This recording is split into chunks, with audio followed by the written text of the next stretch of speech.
Hello, I'm Sean, and this is kind of a part two of not really how I lost 80 pounds. This is really what it's like to be 80 pounds overweight. And of course, whoever's out there dealing with weight issues, it can be 80, it can be 100, it can be 50, it can be 40, all that stuff.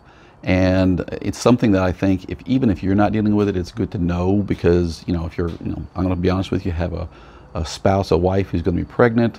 They may gain tens of pounds, whatever, and you're going to want to be able to empathize with that issue, those issues, which will be somewhat similar, at least to some degree. But also, if you have other people who are really dealing with true weight loss issues, you're kind of going to empathize and understand maybe some of their motivations for why they behave the way they behave. But for me, I was 80 pounds overweight for about a decade, off and on, 60, 80 pounds up and down kind of a thing. But the main thing obviously I had was, the health issues we all know, and I think Amon mentioned in his latest video, which I may try and put something up here on that if I can.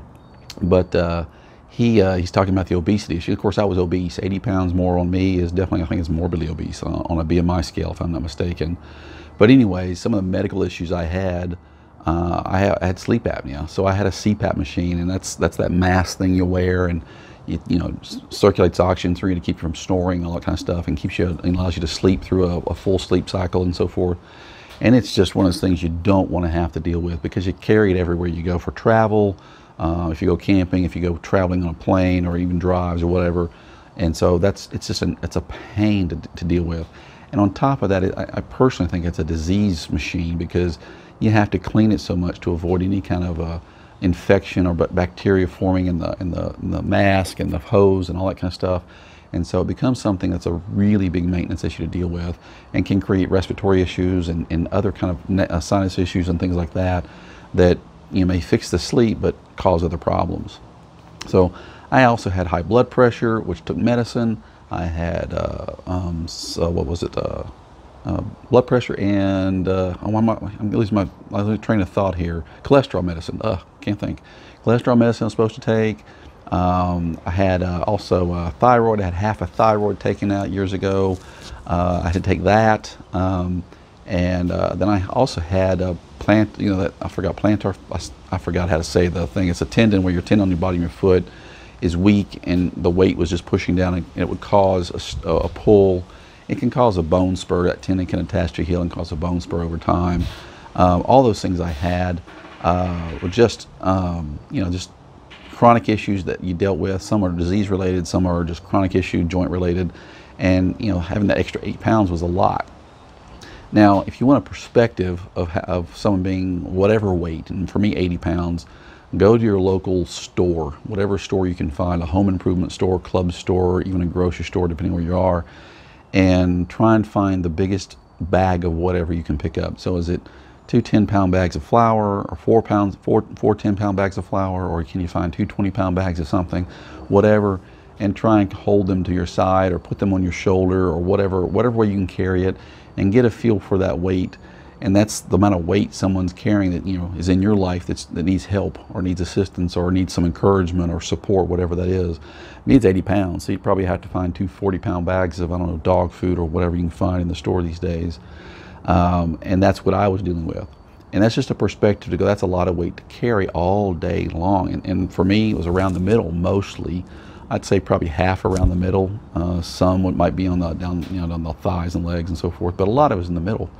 So, and the reason that's a big deal is there's some random things I'll tell you that they're kind of funny to a certain extent, but if your friends are dealing with it, it's funny to someone who's not, but it's not funny if you're actually the person who has to deal with it.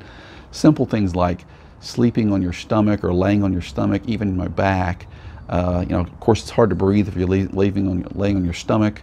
You really can't do that. I became a big side sleeper, of course. But I have to go to the bathroom in about 10 minutes of laying on my stomach, and the same thing laying on my back. It just, the weight would press on the appropriate organs, and I'd have to go pee.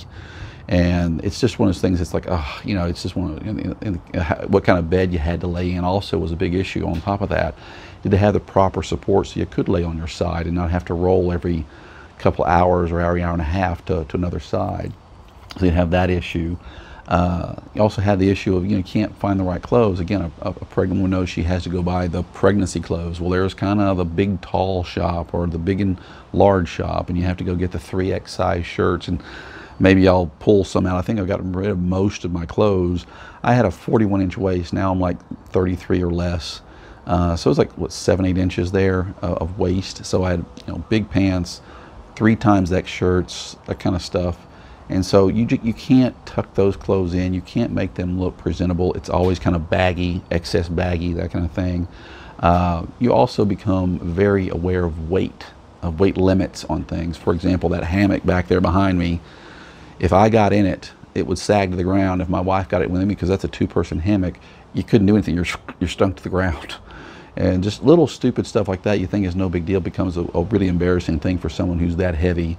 We would go camping in hammocks like that. I couldn't get in one. We went camping in Arkansas, Lake Washita. They have you know, these paddle boats, and my wife is, you know, I don't know, 100 pounds-ish, something like that. I was 260, and the paddle boat would kilter like that, and we couldn't do anything. We'd go in a circle because my paddle would go deeper in the water and hers wouldn't touch. And it's just really weird things you can't do with your family when you got that, or you feel embarrassed to do. It's funny, but it's not funny, kind of a thing. And so that was one thing where we're just going in circles for, I don't know, 45 minutes trying to get back to the dock because we really can't pedal very well. So you have those issues, but you become very aware of weight on things, such as things that might have a 250 or 300 pound limit, and you're at 260. Like, I'm not going to get on that. You know, it's a step ladder or something like that. Something you don't really find it much with ladders, but even like amusement parks, you know, if you're that heavy and you're going on a really fast roller coaster, really high G roller coaster, it's like, no, I don't want to go do that. You know, or even just the bar coming down on your belly, again, hold the whole belly thing, things pressing on your belly was always kind of a weird thing. And this is a weird thing too. And I still have this psychological thing when I drop something to the ground, bending over to pick it up.